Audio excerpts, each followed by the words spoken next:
La idea es resumir aquí rápidamente un texto de Joseph de Maistre o de Maistre llamado Elucidación sobre los sacrificios o Tratado sobre los sacrificios, que aparece como un apéndice a un libro llamado Las Veladas de San Petersburgo.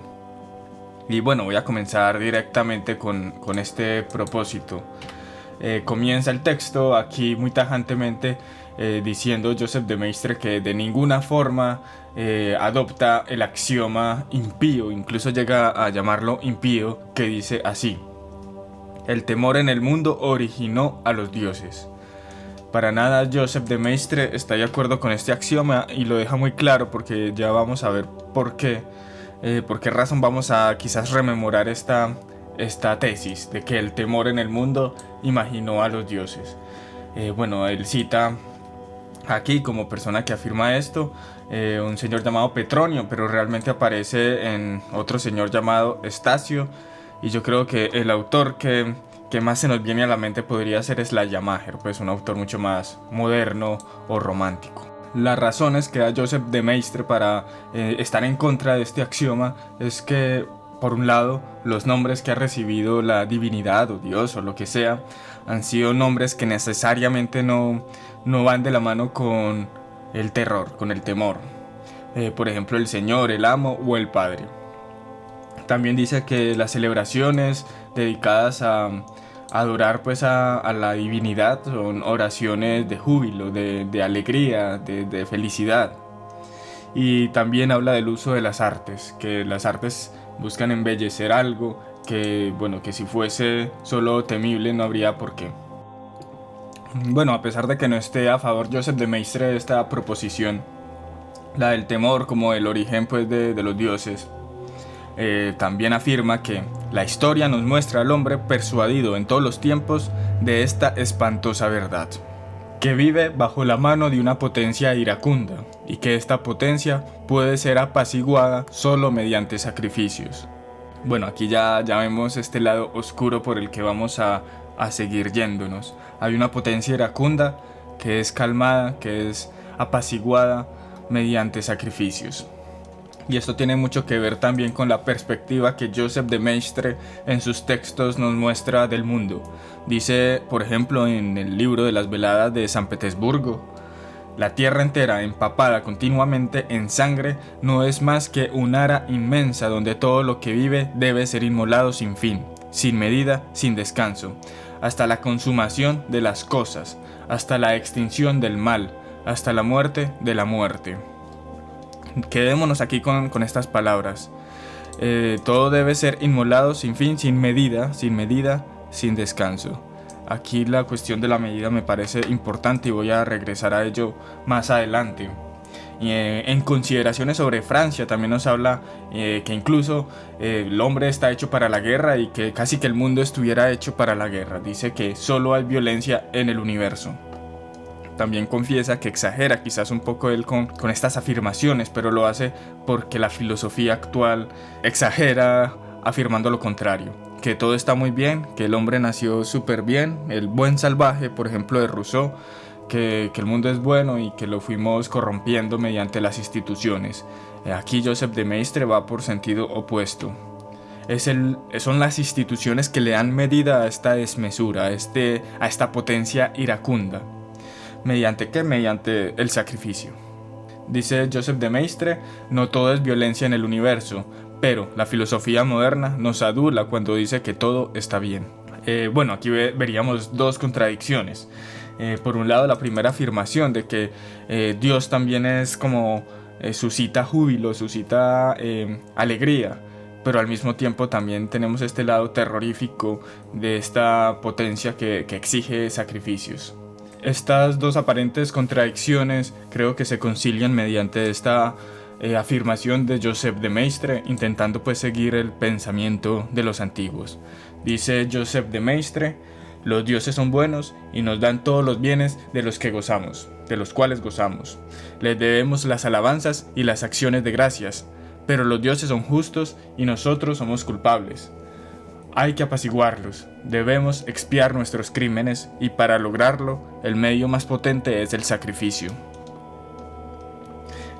considera Joseph de Maistre que los antiguos ya se consideraban a sí mismos culpables o imperfectos.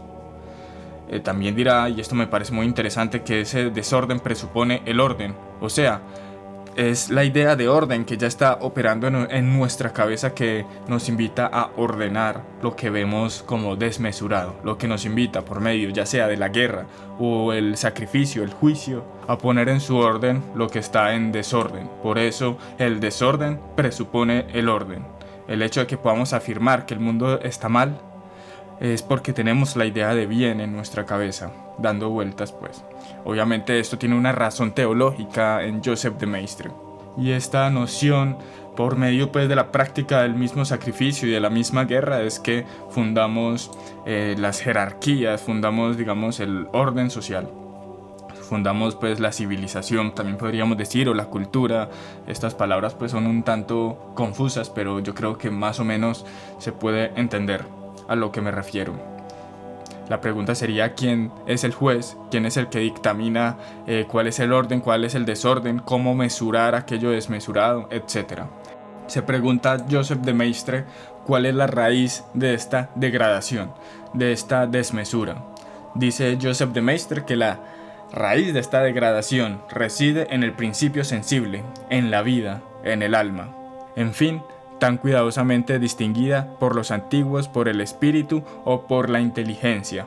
Y aquí Joseph de Maistre le dedica varias páginas a algo que me gustaría yo también hacer con mayor detenimiento en un futuro.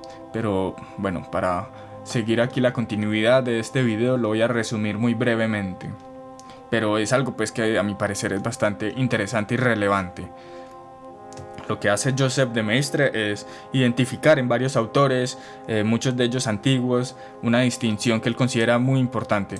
La distinción que podríamos aquí resumir rápidamente entre alma y espíritu. Por ejemplo, cita a Lucrecio. Dirá que Lucrecio entiende el alma como el ojo, mientras el espíritu como la pupila, ¿cierto? Una analogía yo creo que muy clarificadora. También cita a San Pablo. Cuando San Pablo dice que la carne tiene deseos contrarios a los del espíritu, aquí Joseph de Maistre entiende por carne este principio vital que vitaliza la carne, ¿cierto? Porque la carne, como una cosa inerte, no siente ningún tipo de deseos. Sería aquello que anima la carne, ese principio vital. Y que no siempre está de acuerdo con el espíritu. El espíritu y ese principio vital son cosas distintas. También citará a Orígenes, y de hecho en todo este tratado, esta elucidación sobre los sacrificios, Orígenes va a ser un personaje importante. Dirá Orígenes, distinguiendo Orígenes entre un alma terrestre, lo que ya habíamos dicho, esto que le da vida a la carne, y un alma celeste. Dice Orígenes, y creemos que este alma de la carne reside en la sangre. Aquí ya arrojé una cita importante que la vamos a clarificar más adelante. También está, Platón, que ya Platón distinguirá tres potencias y esas tres potencias, o más bien dos de esas tres potencias, tienen que ser subordinadas a una, que correspondería entonces a este espíritu ya antes mencionado, a esta pupila del ojo, como decía Lucrecio. Y esto como respuesta a lo que Glaucón en la República le decía a Sócrates, de qué sentido tiene la afirmación de vencerse a sí mismo, de controlarse a sí mismo, de gobernarse a sí mismo. Eso no tendría sentido porque uno supuestamente es uno. Pero no, aquí ya Platón dirá, no, es que hay tres potencias distintas. Hay como tres yo en uno, o dos por lo menos, siguiendo pues a Joseph de Maistre. Dos yo en uno.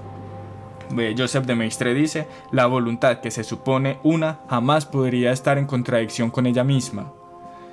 También dice, como un sujeto simple puede no ser simple. Claro, ese es el problema. ¿Por qué nos contradecimos a nosotros mismos? ¿Por qué somos tan complicados nosotros, mejor dicho, en nuestro desear? También cita a Hipócrates, y a mí me parece que aquí Hipócrates también aclara mucho esta cuestión. Según la cita que toma Hipócrates es: si el hombre fuera uno, jamás estaría enfermo, ¿cierto? Recordemos que Hipócrates es como el padre de la medicina occidental. También dice Hipócrates, y la razón de esto, de la enfermedad, es simple. porque no se puede concebir una causa de enfermedad en lo que es uno. Y esto yo creo que no se aleja tampoco a la medicina actual. Yo creo que la mayor parte de los problemas médicos tiene que ver con una interferencia, con un conflicto entre uno y otra cosa, ya sea un virus, un germen, una bacteria o etcétera, ¿cierto? Es el hecho de estar en conflicto con la otredad que lo invade a uno, lo que crea la enfermedad. En el caso pues de Hipócrates, la teoría hipocrática tiene que ver con humores, entre ellos la sangre. Bueno, son como varios elementos que tienen que ser equilibrados en el cuerpo de uno. Uno de esos elementos es la sangre. Y aquí uno de esas prácticas sanatorias era la sangría, el derramar la sangre. Y esto no lo cita Joseph de Maistre, no sé por qué, pero a mí me parece tan importante. Ya vamos a ver por qué esta cuestión de derramar la sangre como una práctica sanatoria. Un ejemplo que pone Joseph de Maistre de este hombre que es simple, de que es uno, que logra superar esa contradicción, es el héroe homérico.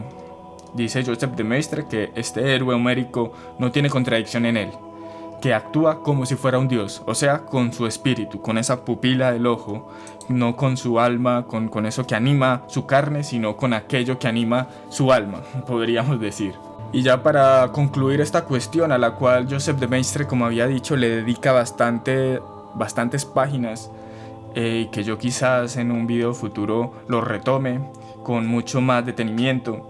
Joseph de Maistre distingue tajantemente entre la inteligencia o la conciencia con el principio sensible o el principio vital, ¿cierto? El principio sensible y el principio vital para Joseph de Maistre sería al fin y al cabo la sangre. Esto es muy interesante y muy materialista quizás. La sangre es el principio de la vida, sobre ella cae el anatema, dice Joseph de Maistre, y es responsable de la culpa, de esa desmesura antes mencionada. Y dirá que la sangre está viviente. Si se reflexiona con atención sobre la cuestión de la sangre, se llega fácilmente a la hipótesis que la supone viviente. Para afirmar esto, Joseph de Maistre se apoya tanto en antiguos como en fisiólogos, o sea, los científicos ocupados en esta cuestión. Tampoco es que sea una idea como tan metafísica o religiosa, por lo menos intenta apoyar en las conclusiones científicas de su época. Cita a varios fisiólogos, principalmente el Caballero Rosa y a un señor llamado John Hunter, para precisamente afirmar que este principio vital reside en la sangre. Y bueno, acordémonos de lo que yo había dicho de Hipócrates, esta sangría, este proceso sanatorio que implica derramar sangre. Aquí vemos una analogía interesante con los sacrificios. Dice Joseph de Maistre que el cielo encolerizado contra la carne y la sangre no podía ser apaciguado sino con sangre. En el derramamiento de sangre hay una virtud expiatoria, y por medio del gasto de esta sangre se corrige la desproporción, la desmesura, el desequilibrio, como los humores hipocráticos. Bueno, los sacrificios serían para Joseph de Maistre inevitables. ¿Por qué? Porque estamos sí o sí en este mundo desmesurado. Como también había mencionado, la civilización y la cultura, las instituciones le dan mesura a esta cuestión desmesurada de la sangre. Y este proceso de aculturación ya crean estas distinciones de lo legal, lo ilegal, de lo legítimo y lo ilegítimo. Y tras estas distinciones está funcionando una idea muy importante, que es la idea de lo sagrado, que ya vamos a ver su relevancia. Ahora vamos a hablar de lo que a mi parecer es lo más complicado de este texto, que tiene que ver con el dogma de la reversibilidad. Dice Joseph de Maistre, se creía, como se ha creído, como se creerá siempre, que el inocente podía pagar por el culpable. De esto va el dogma de la reversibilidad, que el inocente podía pagar por el culpable. Esto es lo que puede llegar a ser muy complicado, pero vamos a intentar aclararlo. Un ejemplo que pone es el mismo sacrificio animal, que por lo general se eligen a los animales casi que con más cara de inocentes, esos animales más afables como corderos y animales más humanizados también, que comparten pues su vida con los seres humanos. Nos recuerda a Moisés, que si bien Moisés estaba muy en contra de muchas cosas paganas, de casi todo, lo de los sacrificios lo mantiene. Y esto es interesante. Dice Joseph de Maistre: no hay ceremonia prescrita por el famoso legislador, y sobre todo no hay purificación, incluso física, que no exija sangre. Aquí la sangre, incluso en el judaísmo, pues según Joseph de Maistre, ocupa también un lugar importante. De hecho, según él, Moisés reafirma y refuerza la cuestión de los sacrificios, pero en corderos, ¿cierto? Ya aquí no hay sacrificios humanos. Pero referente a este tema, referente a los sacrificios humanos, ¿qué es lo que opina de Maistre? Bueno, él dice que aquí está operando precisamente este dogma, esto que considera un dogma bien sabido por los antiguos y que aún sigue funcionando, que es el dogma de la reversibilidad, que un inocente puede pagar por el culpable. Y en este caso, los primeros sacrificados eran literalmente aquellos que eran culpables y que se estaban manchados a sí mismos y que manchaban también a la nación. Nación, de Maistre dice nación, pero aquí podríamos entenderlo más bien como sociedad.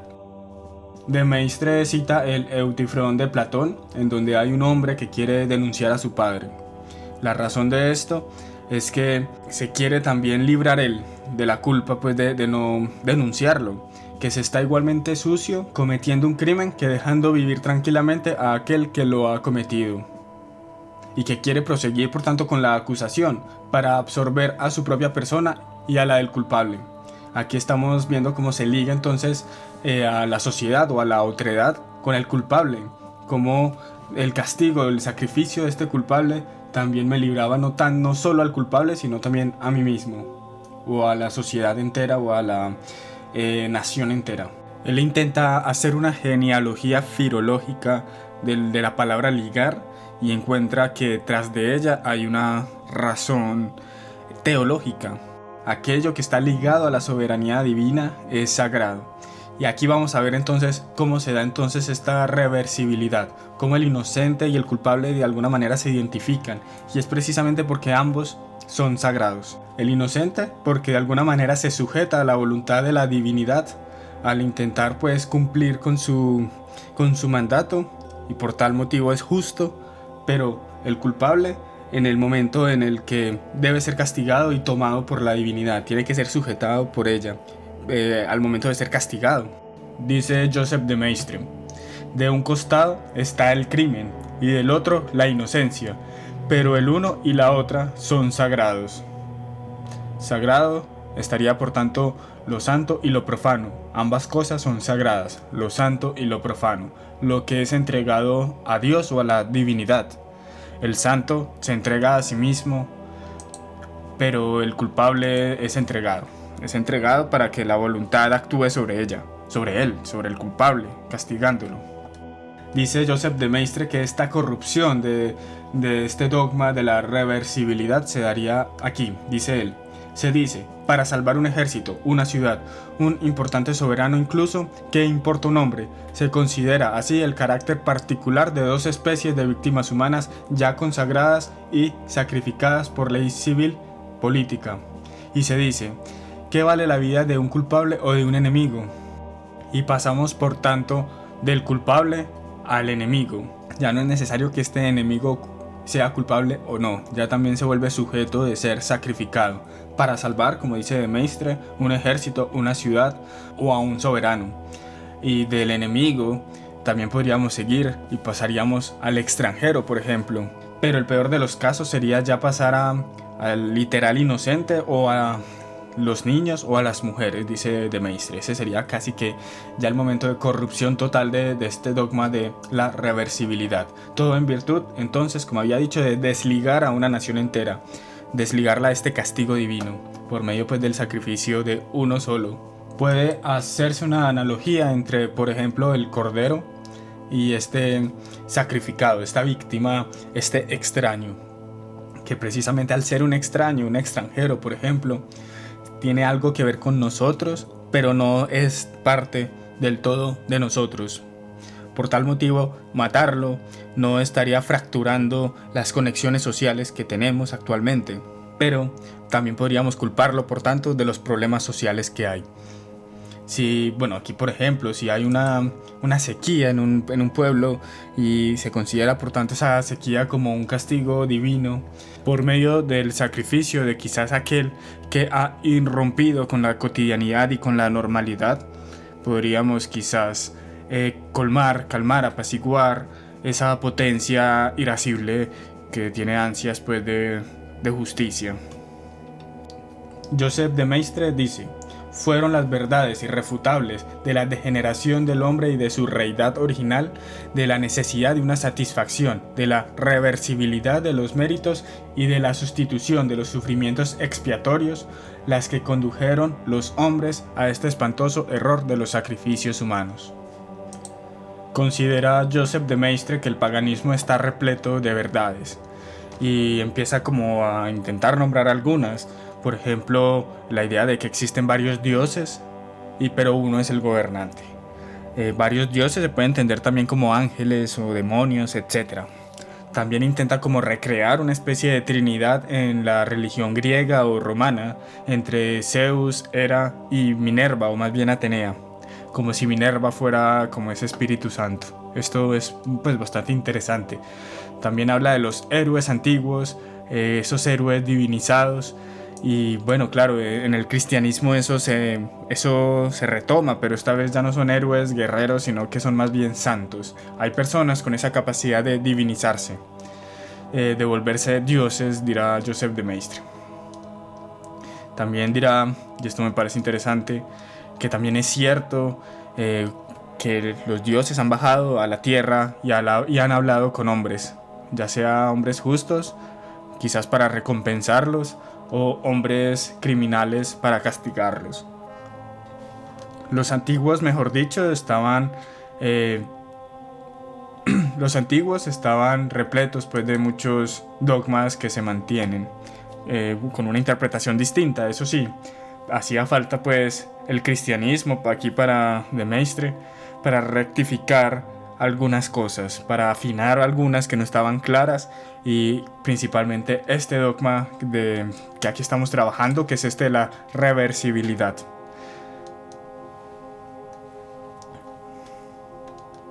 ¿Por qué se equivocaron los antiguos sobre esta cuestión? Dice él: quizás no sabían cuánta sangre había que derramar, qué tan furioso, qué tan deseoso de justicia era este Dios. Quizás no lo sabían. Tampoco conocían la inmensidad de la caída, o diríamos el pecado, la inmensidad pues de esa culpa que nos acoge, que nos mortifica. Ni tampoco conocían ese amor reparador de este Dios. Habían pues muchas cosas que no conocían. Sabemos por una experiencia de 4 siglos que en todas partes donde el verdadero Dios no es conocido ni honrado, en virtud de una revelación explícita, el hombre inmolará siempre al hombre y a menudo lo devorará. Cita aquí, para darle peso a esta afirmación, muchas culturas y muchos pueblos antiguos. Me parece curioso porque quizás el que venga más fácil a la mente sea, no sé, América, el caso pues de los indígenas americanos, principalmente los aztecas, que mucho pues se ha escrito de muchos de sus rituales religiosos bastante sanguinarios, pero no, de hecho él habla más, principalmente se queda mucho más con la India, con lo que ocurre en la India. Cita un texto de la India llamado el Rudhiratyaya. Bueno, lo pondré en pantalla, en donde se afirma en este texto precisamente aquí completamente claro la necesidad de los sacrificios humanos. El sacrificio de un hombre alegrará a la divinidad durante 1000 años y el de 3 hombres durante 3000 años.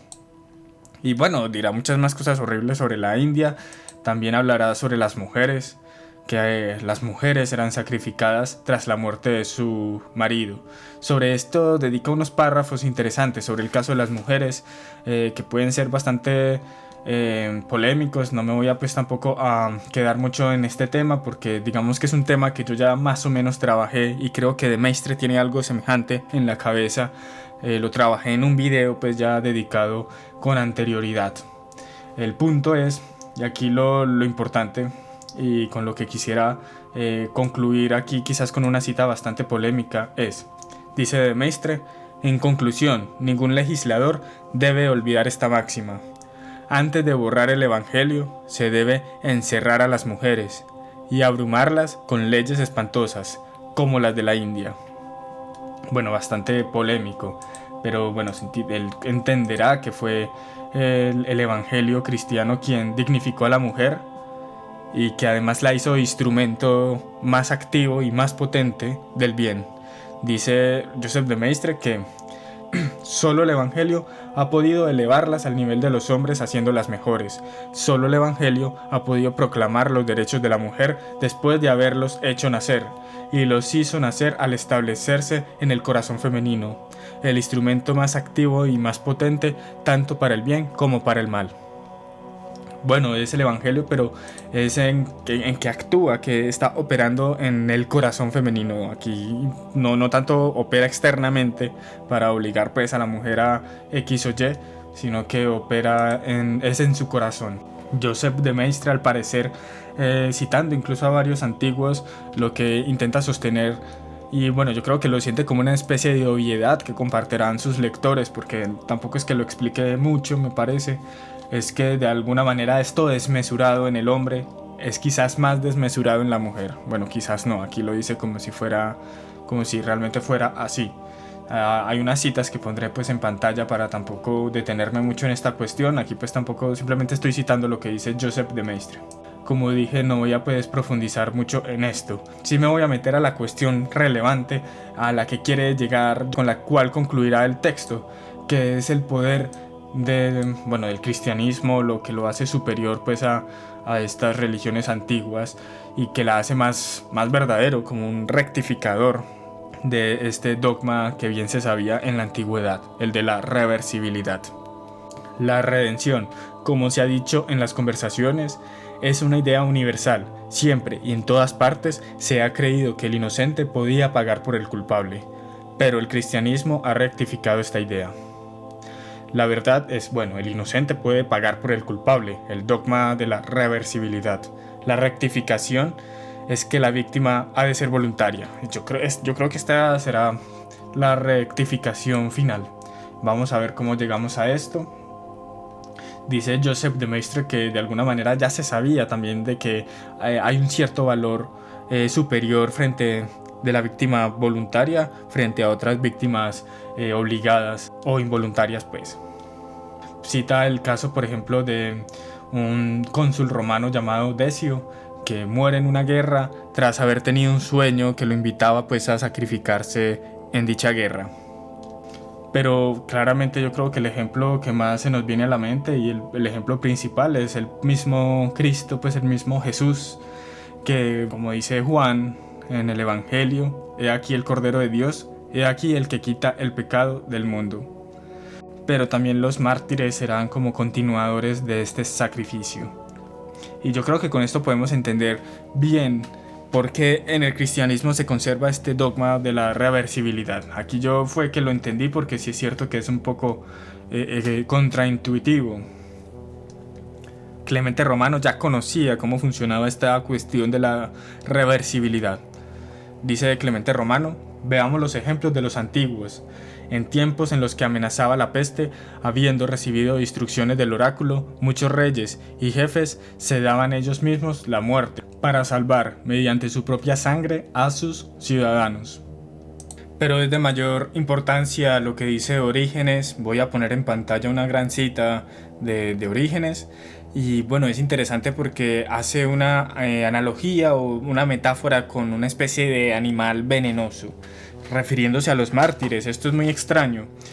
Dice, aquel que mata un animal venenoso, sin duda, debe ser apreciado por todos aquellos a quienes esta bestia podría haber dañado si no hubiera sido matada. Al principio pues que yo leí esto, pensé que la cuestión estaba en comparar al mártir con el animal venenoso, y esto pues muy extraño porque no creo que sea por ahí. En esta cita Podemos también ver que habla como de unas fuerzas maléficas, se destruyen a través de la muerte de los santos mártires. Cierto, yo siento que aquí la metáfora no está en tanto al animal venenoso como el mártir, sino a estas fuerzas maléficas.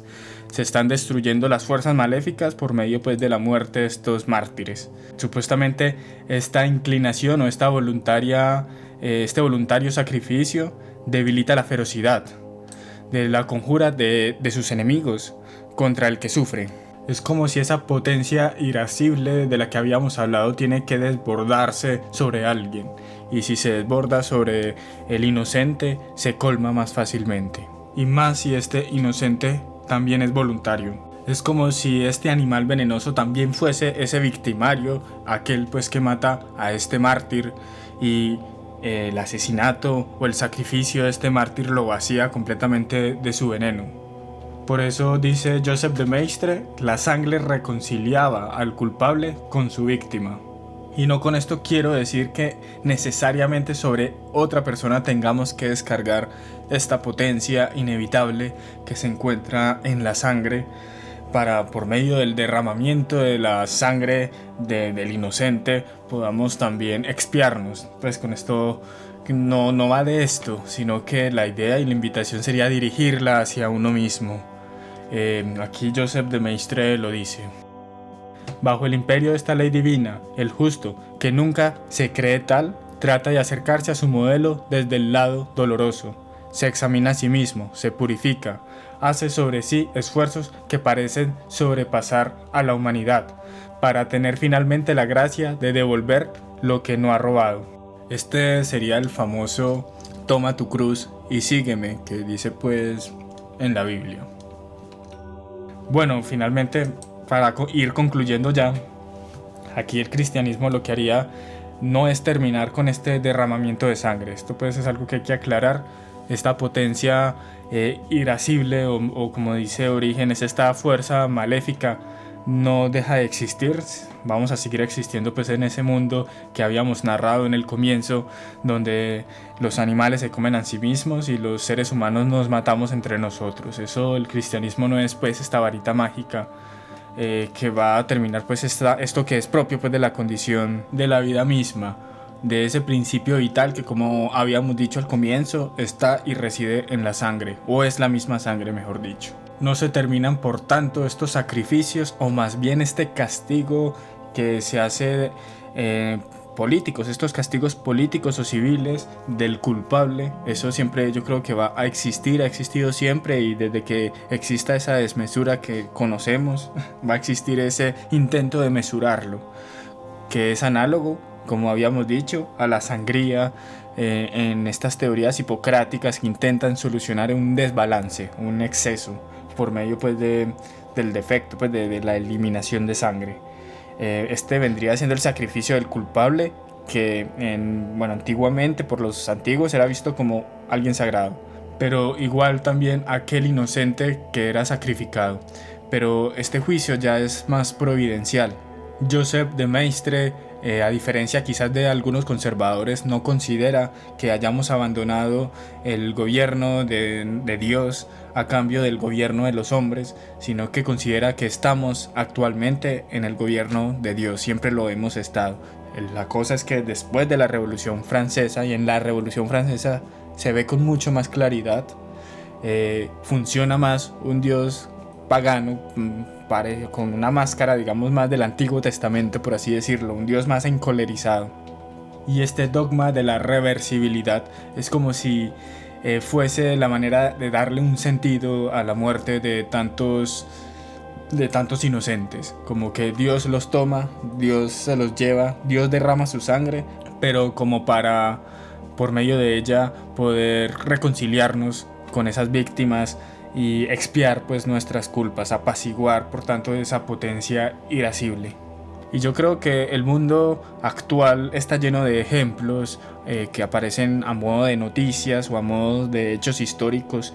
Quizás el más relevante y mucho más cercano que la Revolución Francesa y toda la gente pues que murió en esa revolución. Tenemos el Holocausto, por ejemplo, una cantidad de gente inocente con la cual uno se compadece y uno considera que se debe aprender para no volver a caer en eso.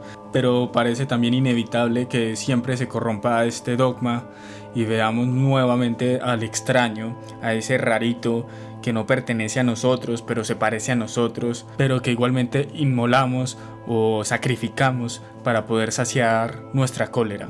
Es más, lo que está operando es más la cólera, la potencia irascible que está funcionando, que está operando en nosotros más que ese espíritu, que esa inteligencia que juzga. Y como se rememora el Holocausto con fines pedagógicos, también había un rememoramiento que Joseph de Maistre toma como ejemplo y que lo considera pues el más potente y el más poderoso, en lo que llaman la Eucaristía. Es ese sacrificio que conserva esta capacidad de comunión que tenían todos los sacrificios antiguos, la idea de unión social que se hace tras la muerte pues, de este sacrificado.